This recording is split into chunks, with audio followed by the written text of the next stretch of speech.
네, 여러분 반갑습니다. 하나님께서 오늘도 우리에게 큰 은혜와 또 진리의 말씀으로 함께 하시기를 간절히 소망합니다.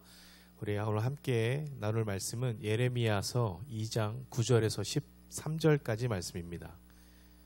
예레미야서 2장 9절에서 13절까지 말씀을 제가 새번역 성경으로 읽도록 하겠습니다. 그러므로 내가 너희를 다시 법대로 처리하겠다. 나 주의 말이다. 내가 너희 자손의 자손들을 법대로 처리하겠다. 너희는 한번 키프로스 섬들로 건너가서 보고 게달에도 사람을 보내어서 일찍이 그런 일이 일어났던가를 잘 살피고 알아보아라. 비록 신이라 할 수 없는 그런 신을 섬겨도 한번 섬긴 신을 다른 신으로 바꾸는 민족은 그리 흔하지 않다. 그런데도 내 백성은 그들의 영광을 전혀 쓸데없는 것들과 바꾸어 버렸다. 하늘아, 이것을 보고 너도 놀라고 떨다가 새파랗게 질려 버려라. 나 주의 말이다. 참으로 나의 백성이 두 가지 악을 저질렀다. 하나는 생수의 근원인 나를 버린 것이고, 또 하나는 전혀 물이 고이지 않는 물이 새는 웅덩이를 파서 그것을 샘으로 삼은 것이다. 아멘. 스탠리 하워스라는 사람은 신학자인데요. 그가 이렇게 얘기했습니다. 무엇을 바꾸기를 원한다면 너의 의지력을 기르는 것보다 더 중요한 것은 올바른 개념을 확립하는 것이다 라고 말한 적이 있습니다. 우리가 살아가는 데 있어서 이 개념이라는 것은 굉장히 중요합니다. 왜냐하면 그 개념을 우리가 알아야 그 본질이 무엇인지를 발견하게 되고 또 깨닫게 되기 때문입니다. 가끔 저희 아이들이 이 단어를 묻는 경우가 있습니다. 아빠, 이 단어의 뜻은 뭐예요? 라고 물으면 읽을 수는 있지만 그 뜻을 모르면 그것이 무엇을 의미하는 건지 모르는 것처럼 우리 삶에 있어서도 굉장히 중요한 부분들이, 내 삶에 있어서 중요한 개념들은 무엇인가, 그것이 굉장히 우리에게 필요한 부분이라는 것을 우리가 알 수 있습니다. 그런데 이런 개념을 알려주기 위해서 간혹 잘못된 문화로 나타나는 문화들이 있는데, 그것은 뭐냐면 바로 좋은 단어는 아니지만 이 꼰대라는 단어를 쓰면서 꼰대 문화라는 것이 우리 사회에 굉장히 많이 널리 퍼져 있습니다. 내가 알고 있는 사고방식, 그것을 아랫사람에게 일방적으로 주입하는 것, 그것이 바로 꼰대 문화라는 문화로 우리 가운데 있습니다. 꼰대 문화의 특징은 무엇입니까? 나 때는 말이야, 왕년에는 말이지, 옛날에는, 이런 단어들로 묘사할 수 있습니다. 그래서 내가 꼰대인가 아닌가 이런 말을 확인해 보려면 나는 지금 이런 단어들을 잘 쓰고 있는가, 옛날에는, 나 때는. 근데 이 꼰대 문화가 사회뿐만 아니라 교회 안에서도, 가정 안에서도 굉장히 많이 만연해 있다는 것이 슬픈 현실입니다. 포스트 모더니즘을 살아가는, 다시 할게요. 포스트 모더니즘을 살아가는 우리 청년들, 그리고 다음 세대들, 이 아이들이 느끼는 그 꼰대 문화에 대한 그 감정은 어떤 것일까? 참 적응하기 쉽지 않습니다. 그런데 이것이 꼭 꼰대 문화의 특징이 무엇이냐면 내가 나이가 어리다고 해서 그것을 당하는 입장이 아니더라고요. 다시 말해서 굉장히 상대적인 개념입니다. 무엇이냐면 내가 누군가에 의해서 그런 압박을 받거나 어떤 소위 윗사람에게 내가 그런 것을 받으면서 저 사람 정말 꼰대 같아 라고 얘기하지만, 그 사람이 다른 누군가, 자기보다 어린 사람들에게 얘기하는데도 젊은 사람이라 할지라도 야, 나는 말이야, 나 때는 말이야, 그러면 그 사람도 뭐가 됩니까? 꼰대가 된다는 것입니다. 다름을 인정하는 것은 나쁜 것이 아닙니다만, 그 다름을 터무니없는 그런 충고로 제시한다거나 그러면 꼰대가 될 수밖에 없습니다. 우리는 들을 귀가 닫히거나 좋은 인생의 선배들이 주는 그 충고를 우리 귀를 닫음으로 해서 듣고 싶어 하지 않은 경우는 없습니다. 그것이 중요하죠. 필요하죠. 그런데 그것이 어떻게 우리 안에 흘러오느냐, 어떻게 우리 안에 들려지느냐, 그것은 굉장히 중요한 문제입니다. 과거 지형적으로 살아가는 사람들 중에 대부분 꼰대들이 좀 많습니다. 네. 그래서 옛날에는 옛날대로 해야지. 이렇게 그리고 과거에만 머물러 있는 사람일수록 그런 경향이 굉장히 짙다는 것이죠. 그때가 좋았다며 과거로의 귀환을 희망하는 사람들이 많습니다. 그 사람들은 현실을 부정하거나 회피하려 하죠. 필립 짐바르도라는 사람이 쓴 나는 왜 시간에 쫓기는가 라는 책에서 보면 이 시간관을 6가지로 분류합니다. 그래서 과거 부정적 시간관 그리고 현재 쾌락적 시간관, 또 미래지향적 시간관, 과거 긍정적 시간관, 현재 숙명론적 시간관, 그리고 마지막으로는 초월적 미래지향적 시간관이 있습니다. 자, 이 6가지 시간관은 사람과 문화마다 다 다르게 나타납니다. 그런데 서로 다른 시간관은 그 각 사람이 어떤 사고와 판단과 어떻게 살아가냐에 따라서 그 행동에 굉장히 영향력을 준다는 것입니다. 예를 들면 이런 것이죠. 현재 지향적인 사람, 현재 쾌락적인 사람은 좋을 때는 어떻게 해요? 미친 듯이 좋아하고 슬프면은 세상이 끝날 것처럼 우는 사람. 그 사람이 현재 지향적, 현재 쾌락적 시간관을 가진 사람입니다. 미래지향적인 사람은 어떻습니까? 신날 것 같으면 자제하고 슬플 것 같아도 감정을 억제한다고 합니다. 평균적으로 볼 때 다 그런 건 아니지만 대체로 남자들이 현재 쾌락적인 사람들이 굉장히 많다는 거죠. 여자들은 미래지향적인 사람이에요. 그러니까 다시 말하면 남자들은 굉장히 현실적이고 여자들은 굉장히 이상적이다. 물론 이게 다 맞지는 않습니다만 대체로 그렇습니다. 그래서 미래지향적인 사람은 예약을 중요합니다. 식당을 갈 때도 미리 예약을 하고 가죠. 아무리 한산해도 미리 전화하고 저희 몇 명 갑니다 라고 예약을 하고 갑니다. 그런데 현재 쾌락적인 사람은 어느 날 갑자기 오늘 우리 여행 가자 이런 사람 있죠.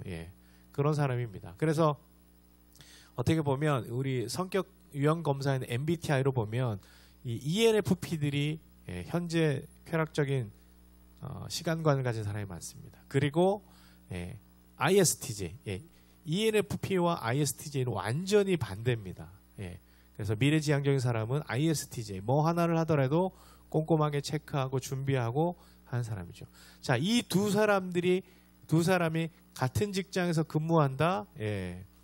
굉장히 힘듭니다.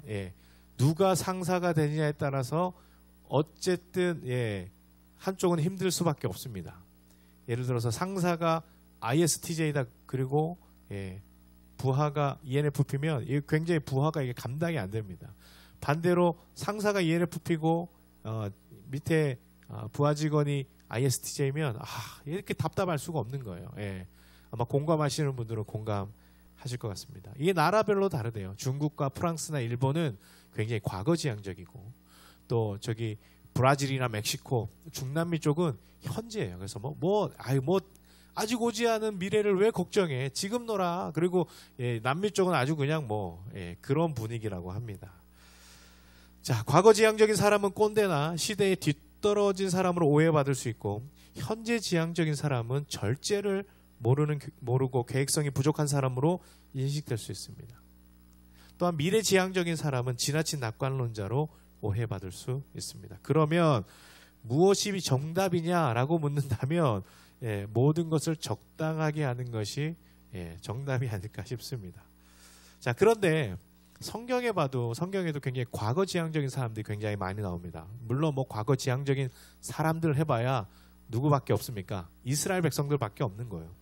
출애굽기 19장에 보면 이스라엘 백성들이 고기를 너무 먹고 싶어가지고 제발 고기 좀 먹었으면 좋겠습니다라고 투덜투덜합니다. 그런데 출애굽기 13장의 그 사건이 출애굽한 지 얼마 만의 일이었는가? 신광야 때의 일이었는데 그것이 무려 2달 15일, 그러니까 한 75일, 애굽을 떠난 지 75일 됐을 때에 우리 고기 좀 먹고 싶어요. 고기 좀 먹게 해주세요 라고 투덜투덜 됐던 적이 바로 그때라는 것입니다.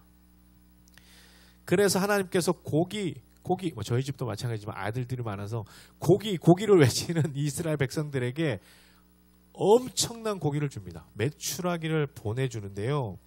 민수기 11장 32절에 보면 이렇게 기록하고 있습니다. 메추라기를 못 잡은 사람도 10호멜이며 그들이 자기를 위하여 진영 사면에 펴두었다라는 기록이 있습니다. 여러분 중동 그때에는 뭐 냉장고가 없었기 때문에 어떻게 해야 됩니까? 음식을 그냥 두면 상하잖아요. 그래서 이 진영 사방에 놔뒀다는 것은 뭐냐면 포를 떠가지고 어떻게 해요? 말려놨다는 거죠. 그래서 말린 음식을 먹는 것이 이 중동 지역에서는 굉장히 보편적인 음식 저장 방법이죠. 자, 그러면 보세요. 여기서 적게 잡아도 뭐라 그래요? 한 호멜이라고 했죠. 못 잡은 사람이 10호멜이에요. 10호멜인데 한 호멜이 몇 리터냐면 230리터입니다. 여러분 여기 착각하지 말아야 될 것은 오멜은 2.2리터예요. 그러니까 오멜과 호멜은 달라요. 그래서 호멜은 230리터인데 여러분 10호멜이면 몇이에요? 2300리터 되지 않습니까? 굉장히 많은 거죠. 자, 물 1리터가 우리가 1kg라고 생각한다면 그대로 대입하면 2300kg예요. 그런데 부피나 종류가 다르기 때문에 우리가 곧바로 적용할 수는 없습니다. 자, 밀가루가 리터당 0.6kg. 자, 그러면 밀가루를 기준으로 해서 10호멜이면 1380kg이에요. 그래서 메추라기가 밀가루보다 밀도가 낮다고 해도 1인당 못 잡아도 1000kg, 1톤의 메추라기를 그날 잡은 거예요. 어마어마하죠. 어마어마해요. 그런데 민수기 11장 33절에 고기가 아직 그들의 이 사이에 씹기도 전에 주님께서 그들에게 크게 진노하셨다. 주님께서는 재앙을 극심한 재앙으로 치셨다라고 말해요. 욕심을 인한 재앙이죠. 불과 떠난 지 75일 됐는데 애굽에서 먹던 그 고기가 먹고 싶습니다. 그리고 민수기 14장에서는 광야에서 죽을 것 같다. 그래서 어떻게 해요? 지도자를 따로 세워서 우리 다시 애굽으로 돌아가자. 그때가 좋았어. 라고 얘기하는 사람들이 있습니다. 그리고 학계 2장에 보면 학계가 새로운 성전을 짓는데 이전에 보았던 그 솔로몬의 성전을 보았던 이 노인들이 학계 성전을 보고 나서 이거 뭐야 이게 너무 초라하다. 이전이 훨씬 좋았는데 이렇게 막 이전 것이 좋았어라고 얘기할 때 하나님께서 뭐라고 얘기하냐면 야, 이전 나중 영광이 이전 영광보다 더 클 거야라고 하나님께서 그들에게 말씀하십니다. 자, 이렇듯 이스라엘 백성들의 과거 지향적인 삶은 대부분 죄에 대한 부분과 맞물려 있다는 것이죠. 그리고 부정적인 시각으로 점철되어 있다는 것을 우리가 볼 수 있습니다. 자, 여기에서 우리의 신앙, 나의 신앙은 어떤가 한번 우리가 좀 돌아봤으면 좋겠습니다. 나는 지금 나의 믿음과 하나님에 대한 관심은 지금 어디에 있는가? 이것은 굉장히 중요한 부분입니다. 여러분 아시겠지만 지금 한국교회는 굉장히 암담합니다. 어쩌면 한국교회에서 가장 이 어려운 시간이 바로 지금이 아닐까 생각을 해봅니다. 지금까지 한국교회는 부흥과 성장이라는 키워드를 가지고 열심히 달려왔습니다. 부흥과 성장이 나쁜 단어는 아니지만 이것이 목회자와 그의 목회를 판단하는 기준으로 적용되면서 부작용을 낳게 되는 것이죠. 한국 사회의 급속한 경제 발전을 이루면서 근본적으로 물량주의, 그 다음에 외형주의, 자본주의, 소비주의 등의 강한 영향력을 받게 되면서 교회가 형성되었다는 것입니다. 이것은 큰 것과 많은 것이 존중을 받게 되며 외형적으로는 화려한 것, 화려한 것이 선한 것이라는 인식을 갖게 되었습니다. 교회 성장의 중요성을 부인하는 것이 아니라 어떤 이기적인 개교회의 어떤 성장, 그것은 지양되어야 되고 물량적과 또 외형적 성장만을 성공이라고 이해하는 이 세속적인 가치관이 벌써 교회 안에 들어오기 시작했다는 것이죠. 그래서 그렇게 성공해야만 성공한 목회자라고 생각하고 그 대열에서 이탈하거나 벗어나면 무능한 목회자라는 인식들이 한국 교회 안에 성도들 안에 목회자들 사이에 있었다는 것입니다. 이런 물량주의적 목회 성공주의는 마치 목회자가 이 교회의 주인처럼 행세하게 되는 요인을 만들게 되었습니다. 그래서 대부분의 대형 교회들은 목회자가 주인 노릇을 하는 목회자들이 많다는 것입니다. 각종 재정 비리와 목회 세습과 금권 타락 선고와 교회와 목회자의 권력화 등과 깊은 연결고리를 맺어서 결국은 교회 부패에 원인이 된다는 것입니다. 지금까지 이와 같이 한국교회는 안하무인과 혹세무민 같은 그런 모습으로 지금 전락해 있습니다. 세상 사람들은 더 이상 교회가 희망이라고 말하지 않고 있습니다. 얼마나 많은 비난과 손가락질을 온라인상에서 하는지 여러분 아실 것입니다. 여러분 한국교회는 지금 계속해서 무너지고 있다는 것이죠. 교회를 나오지 않는 가난한 성도수가 계속해서 늘고 있습니다. 한국교회가 쇄신할 수 있는 부분은 무엇일까? 여러분 지금까지 하나님께서 은혜로 우리를 이끌으셨다는 것은 우리가 부인할 수 없는 명백한 하나님의 진리 사건입니다. 분명합니다. 그러나 하나님의 은혜를 경험하는 자가 가져야 될 마음을 계속해서 이어가고 있지는 못하다는 것이죠. 현재 한국교회의 모습은 참으로 암담하고 암울하고 미래가 보이지 않습니다. 그저 과거에만 머무르고 현재 지금 내가 있는 곳, 내가 섬기는 교회, 그 교회만 잘 되면 그만 이라는 이기적인 개교주의가 한국교회를 어지럽게 하고 힘들게 한다는 것입니다. 여러분 예레미야서를 보면 우리가 예레미야서를 지금 묵상하고 있지만 사실 예레미야서를 묵상하는 것이 굉장히 쉽지는 않습니다. 예레미야서를 보면 성전 설교가 또 2번 나옵니다. 7장과 26장에 2번 나오는데 예레미야가 그 성전 설교에서 중점적으로 비판하는 부류들이 누군가? 그것은 지도자들이고 선지자들이고 그런 사람들이라는 것이죠. 어떻게 보면 지금 보면 목회자들이고 교회의 중직자들이 해당됩니다. 이것을 보면서 지금의 한국교회가 그때와 너무나도 많이 닮아 있다라는 생각을 하게 됩니다. 오늘 11절 말씀에 보면 이렇게 개역 개정은 말씀하고 있습니다. 어느 나라가 그들의 신들을 신 아닌 것과 바꾼 일이 있느냐? 그러나 나의 백성은 그의 영광을 무익한 것과 바꾸었다라고 말씀하고 있습니다. 여러분 여기서 말하는 무익하다는 것은 어떠한 도움도 되지 않는다는 것이에요. 가나안 땅에 들어간 이스라엘 백성들은 풍요롭게 하고 많은 것을 줄 수 있다고 생각하는 그 바알이 그들에게 도움이 될 거라고 생각했지만 실상 아무런 도움을 받지 못했습니다. 그럼에도 이스라엘 백성들은 가나안 땅에 들어가자마자 바알에게 마음을 빼앗겨버립니다. 바알이 약속하는 풍요로움과 넉넉함을 취하다 보니까 광야에서 그들을 호위하시고 보유하시고 능력으로 함께 하셨던 그 하나님을 까맣게 잊어버렸다는 것이죠. 이스라엘 백성들은 하나님 자리에 바알을 앉히게 되었습니다. 그리고 이스라엘 백성들에게는 하나님은 없어지고 바알만 남게 되었습니다. 기름진 땅을 주신 분은 하나님이지만 그분은 없어지고 바알만 남게 된 것이죠. 그래서 9절 말씀이 하나님을 떠난 이스라엘 백성들을 향하여 하나님이 그들과 싸우시고 그들의 자손들과 싸울 것이라는 심판의 메시지를 던지고 있습니다. 하나님을 저버린 자들의 결과는 그들과 싸우시는 하나님을 직면하는 일밖에 없는 거예요. 우리가 하나님을 떠났을 때는 하나님과 다툴 수밖에 없는 운명에 우리는 처하게 될 것입니다. 오늘 본문에서 예레미야는 계속해서 2가지 이스라엘 백성들의 악을 행합니다. 13절 말씀 제가 개역개정으로 읽겠습니다. 새 번역으로 읽겠습니다. 참으로 나의 백성이 2가지 악을 저질렀다. 하나는 생수의 근원인 나를 버린 것과 또 하나는 전혀 물이 고이지 않는 물이 새는 웅덩이를 파서 그것을 샘으로 삼은 것이다. 여러분 여기서 말하는 생수라는 건 여러분 우리가 계속 이제 생수를 마시는데 이 생수라는 것은 무엇이냐면 살아있는 물이에요. 다시 말하면 흘러가는 물을 말씀하고 있는 것입니다. 물은 고여 있으면 어떻게 됩니까? 썩을 수밖에 없습니다. 그래서 물은 흐르면서 생겨나는 자정 능력이라는 것이 있어요. 흘러가면서 물은 깨끗해져서 아무리 더러운 물이라도 흘러감을 통해서 깨끗하게 되는 것입니다. 그러나 웅덩이와 고인 물은 식수로 사용할 수가 없습니다. 하나님은 흐르는 물, 다시 말해서 생수의 근원이 되십니다.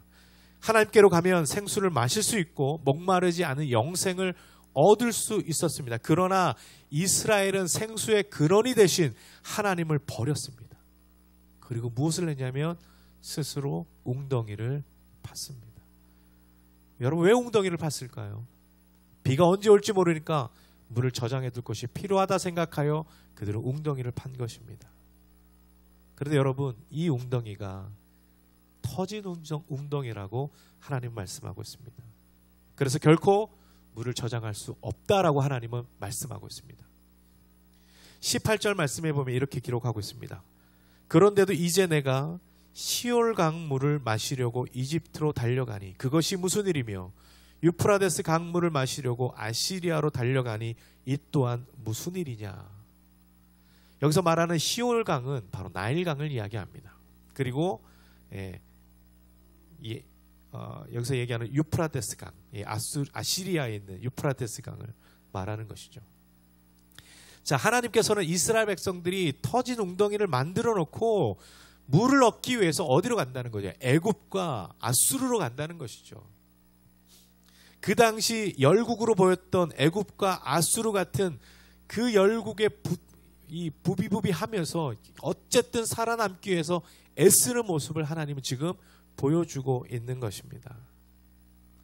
자신들이 생각하는 평안과 안전을 준비하는 모습, 이것을 18절에서는 말씀하고 있습니다. 이런 것들이 다 터진 웅덩이다라고 말씀하고 있습니다.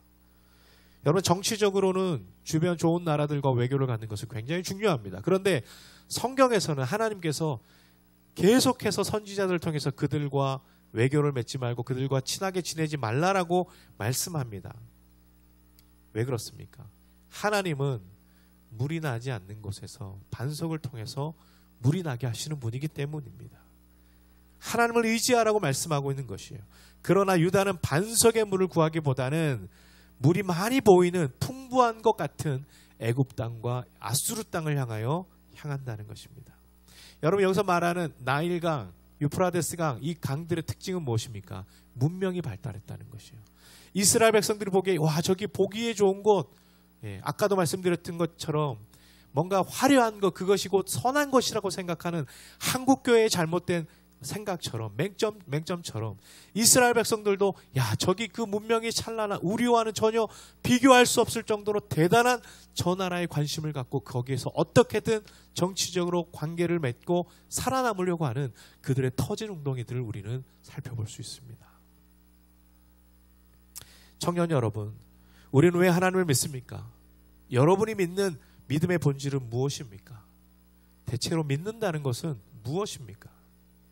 물이 풍부하게 많은 나일강과 유프라데스 강이 아니라 내가 언제든지 하나님께 도우심을 구하면 반석에서 물을 내시는 그 하나님을 의지하는 것이 하나님의 백성들이 가져야 될 삶의 자세 아니겠습니까? 그러나 지금 이스라엘 백성들은 나라 안팎으로 그것이 무너지고 있습니다.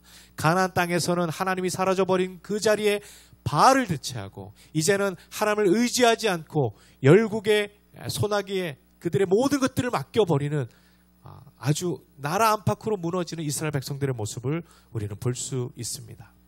여러분, 흐르는 물, 생수의 근원이 되신 하나님께는 언제나 목마름이 없습니다. 우리는 그 물을 떠와서 저장할 수 없는 것처럼 살아계신 하나님을 우리의 원하는 방법대로 하나님을 조정할 수 없다는 것을 우리는 기억해야 됩니다. 자기 마음대로 하나님을 움직일 수 있다고 생각하는 것, 그 논리 자체가 비논리적이고 비이성적이라는 것이죠. 하나님은 사람의 생각과 사람의 뜻대로 움직이는 분이 아닙니다. 하나님께서 모세를 만나실 때에 뭐라고 말씀하셨습니까? I am who I am. 나는 스스로 있는 자다. 나는 스스로 있는 분이다. 라고 얘기하면서 자기를 우리에게 소개해 주셨습니다. 그러므로 하나님은 우리의 뜻과 우리의 방법대로 움직이시는 분이 아니라 이방인들이 믿는 우상들처럼 자기들이 믿다가 반응이 없으면 갈아치우는 우상이 아니라 하나님은 하나님의 의지대로 움직이시며 하나님의 뜻대로 세계의 역사를 주관하시는 능력의 하나님이심을 우리가 믿어야 될 줄로 믿습니다. 그것을 모르는 자들이 거들먹거리며 마치 하나님을 아는 것처럼 떠들어대지만 이런 사람들은 하나님을 바알과 맞바꾼 사람이라고 생각할 수밖에 없습니다. 자신의 신앙보다는 이념과 신념이 앞선 사람들이죠. 유진 피터슨 목사님은 이렇게 말했습니다. 인류의 오래된 고집 중 하나가 하나님을 길들이고 자기의 입맛에 맞게 조절하려는 시도다라고 말하고 있습니다. 여러분, 하나님의 은혜와 임재는 고이지 않습니다. 성도들도 교회도 목회자도 무엇으로 하나님의 은혜와 임재를 담아낼 수가 없습니다. 하나님의 은혜는 교회 안에 흘러야 되며 열방 가운데 흘러야 하며 하나님의 임재는 온 땅 가운데 충만해야 되는 것입니다. 우리는 나 자신을 찾으면서 너무 많은 것을 잃어버렸습니다. 무익한 것을 얻고자 유익한 것을 바꾸어 버렸다는 것이죠. 믿음의 자리는 늘 하나님을 찾는 자리입니다. 그리고 그분이 인도하시는 대로 따라가는 삶이어야 되는 것입니다. 내가 하나님을 이끌고자 할 때 우리는 주체와 객체를 혼동하게 됩니다. 여러분, 아이들이 자라면서 생겨나는 것이 자기 주체성입니다. 자기 정체성이 생겨나는데 그것은 무엇이냐면 내가 할 수 있다라는 자신감을 말하는 것입니다. 이것은 성장에 있어서 굉장히 중요한 부분이죠. 필요합니다. 그런데 문제는 모든 것에 자신감을 가진다는 것이에요. 저희 셋째가 요즘 엄마 아빠 카메라로 사진 찍는 것을 굉장히 좋아하는데 어떨 때 보면 사진이 수백 장이 찍혀 있습니다. 말도 안 되는 사진들이 너무 많은 거죠. 그러면 어떻게 합니까? 그냥 쭉 해서 한 번에 지워버리면 됩니다. 그리고 또 달라 그러면 주고 사진을 찍게 하면 됩니다. 그러다 보니까 사진 찍는 게 뭔지 우리 막내가 기억을 하게 된 거예요. 공부를 하고 학습을 하게 된 것입니다.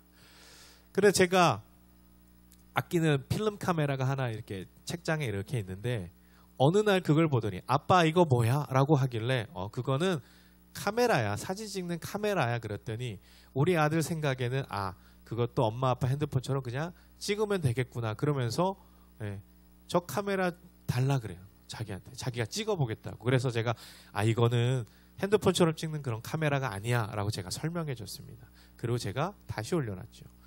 그런데 어느 날 며칠 전 보니까 이 아이가 카메라를 들고 온 거예요. 아빠 사진 찍을래. 그래서 제가 이거는 그 필름 카메라를 설명을 할 수가 없지 않습니까?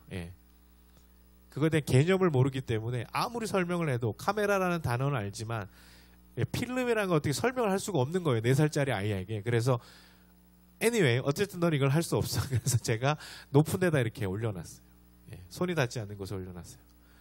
그리고 이제 식사를 준비하려고 이제 같이 돕고 있는데 갑자기 아이가 책장을 올라가는 겁니다. 여러분, 굉장한 도전은 좋지만 이것은 해서는 안 될 일이지 않습니까?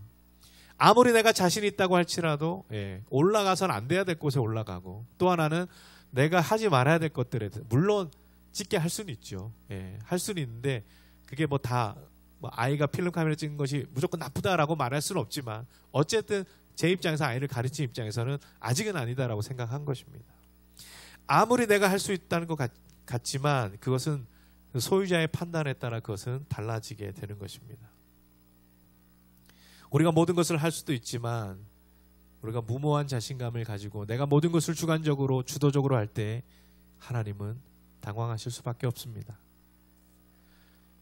여러분 무한도전이라는 프로그램을 아시죠? 좀 다시 좀 했으면 좋겠는데 저는 초창기 때부터 봐가지고 너무 제가 좋아하는 프로그램인데 초창기 때 이 무한도전은 프로그램 이름이 무한도전이 아니었습니다. 무모한 도전, 무리한 도전 이것이었어요. 그래서 지하철과 달리기, 그 무리한 거죠. 황소와 줄다리기. 또 뭐가 기억나는 게 뭐냐면 그 목욕탕 배수구와 물 퍼내기. 누가 이 뺐을 때랑 사람이 퍼냈을 때 누가 빨리 물 빼는가 이런 거. 그래서 굉장히 이 무한 도전이지만 이 체크하고 무모한 무리한 도전 이렇게 했던 것이 기억이 납니다. 여러분 우리들의 삶은 우리가 보기에는 괜찮은 것 같고 좀 번지르르한 것 같지만 하나님 보기에는 굉장히 무모한 삶이고 무리한 삶이 우리 안에 굉장히 많습니다. 이스라엘 백성들이 하나님 없이 광야를 건너가서 가나안 땅에 정착할 수 있었을까요? 지금 나의 삶이 하나님 없이 이야기될 수 있는 부분이 있을까요? 우리는 많은 부분에서 주체가 되려고 합니다. 그것이 자신감이며 자기 정체성이라고 생각합니다. 믿음이 이 정도면 됐어. 그리고 이런 것이면 내가 알아서 하면 돼. 라고 생각합니다. 그러나 정작 그 안에는 하나님이 없는 계획과 판단들이 없지는 않습니까?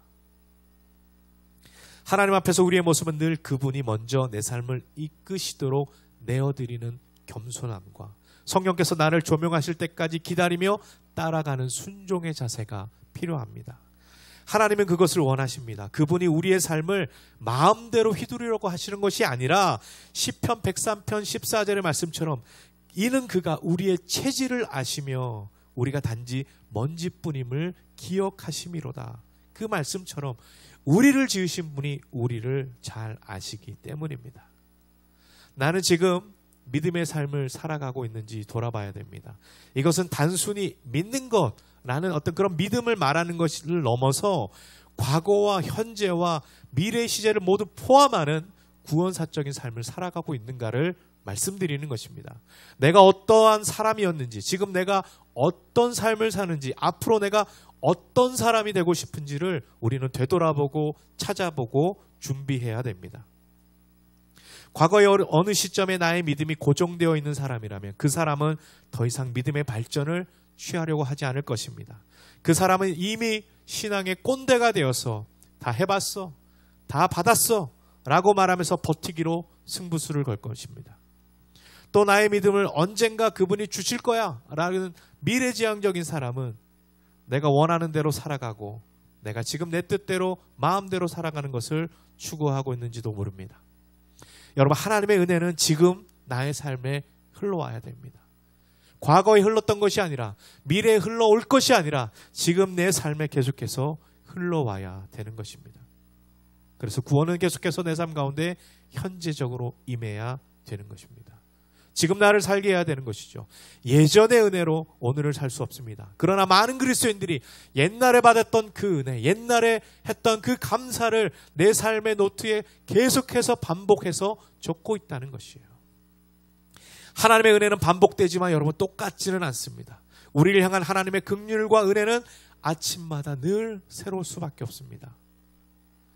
여러분, 우리가 하나님의 은혜를 누리기 위해서는 어떻게 해야 됩니까? 내가 팠던 웅덩이들을 다시 메워야 됩니다.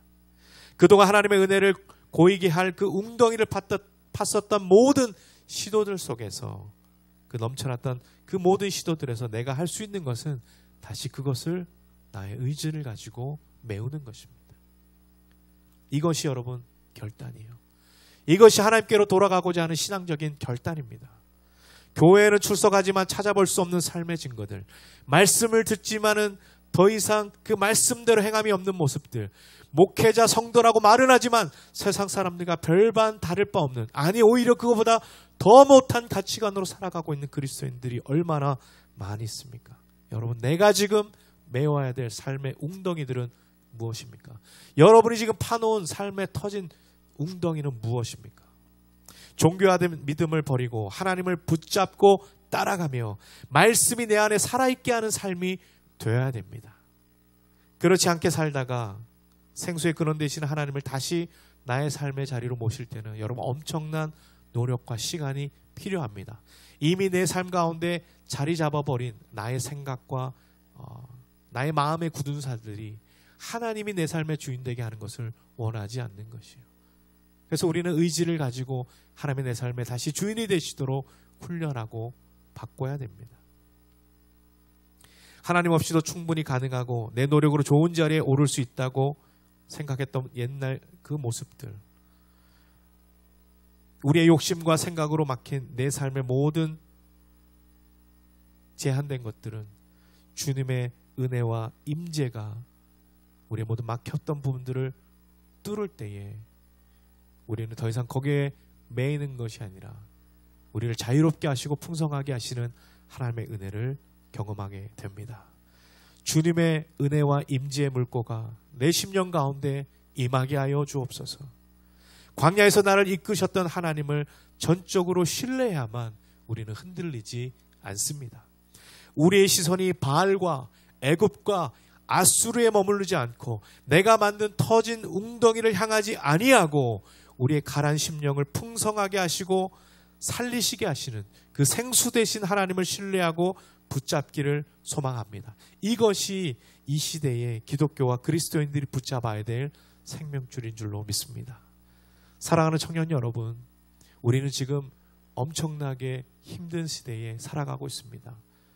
우리가 신앙을 열심히 갖고 살아도 때로는 그 신앙이 무엇일까라고 고민하는 시대에 살고 있으며, 많은 사람들이 그 신앙을 버리고 하나님을 버리고 살아가는 시대에 살고 있으며, 또한 많은 세상 사람들이 더 이상 교회에는 소망이 없다라고 비난하는 그 비난 가운데 우리는 처해 있습니다. 여러분, 이러기 위해서는 우리가 우리의 삶에 하나님이 기뻐하시는 것으로 우리는 돌아가야 됩니다. 사람들이 그것을 빠른 시일 내에 인정하지 않더라도 여러분, 기독교는, 그리스도인들은 그 엄청난 인고의 시간을 견뎌야 되는 것이죠. 다시 새로워지고 견디기 위해서 그 뜨거운 용광로를 버텨내야만 우리의 불순물이 제거되고 깨끗하고 정금같이 나오는 것처럼, 이 시대에 우리가 파놓은 수많은 웅덩이들, 이 시대에 하나님을 버리고 하나님을 떠났던 우리의 모든 개인적인 잘못된 모습들, 그 신앙의 모습들, 여러분 그것을 버리고 그것을 메워야 됩니다.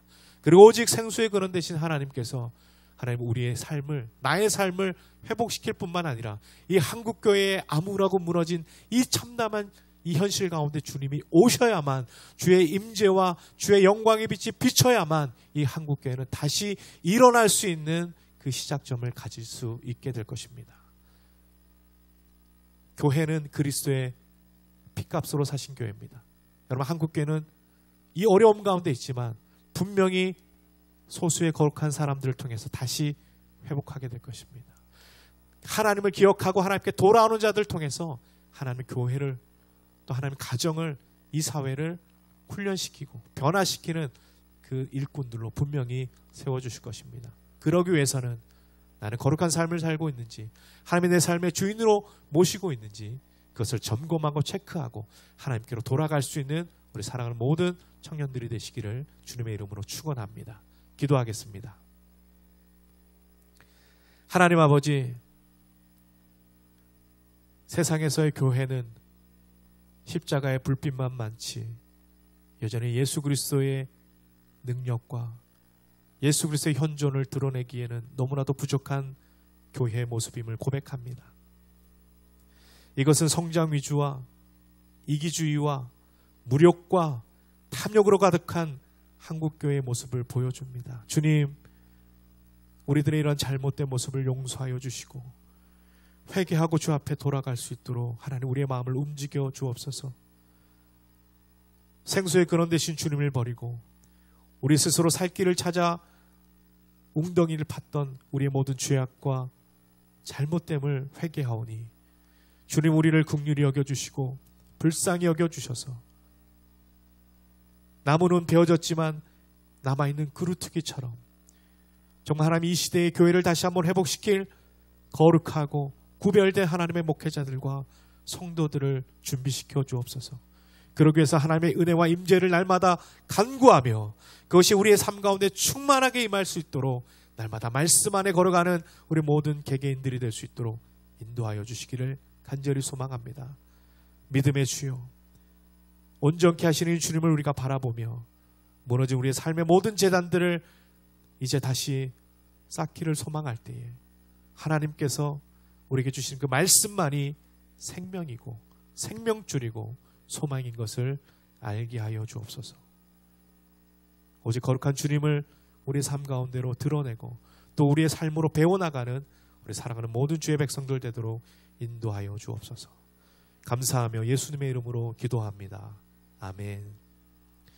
이제는 우리 구주 예수 그리스도의 은혜와 하나님 아버지의 영원하신 사랑과 성령의 보호 인도하심이 생수의 근원이 되신 주님을 다시 붙잡고 우리 스스로 살기 위해서 팠던 모든 터진 웅덩이를 믿음으로 메우고 오직 하나님께서 우리를 부르시는 곳을 향하여 걸어가며 말씀으로 하루하루 살아가기를 소망하는 사랑하는 주의 청년들 위해, 그리고 이 땅 조국 모든 교회 위에 지금부터 영원토록 함께 하시기를 간절히 축원하옵나이다.